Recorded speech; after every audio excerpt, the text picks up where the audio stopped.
Agar o'zingizda ortiqcha vazn bor deb hisoblasangiz, aynan bu video siz uchun. Hozir aytadigan mevamni har kuni yesangiz, bir oyda 5 kilogacha vazn tashlashingiz mumkin. Bu meva hamma biladigan oddiy yashil olma.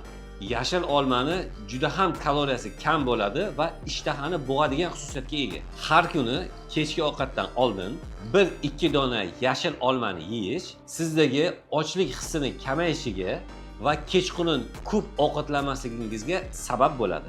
Lekin hammamiz bilamiz, faqatgina yashil olma bilan ishimiz bitmaydi. Bu bilan birga albatta to'g'ri ovqatlanishimiz kerak. Shunda sizdagi vazn asta-sekinlik bilan kamayib boradi. Vazn kamayib borgani uchun tanadagi insulin miqdori ham kamayib boradi. Aslida eng foydali mahsulotlar tabiat bizga bergan mahsulotlar hisoblanadi.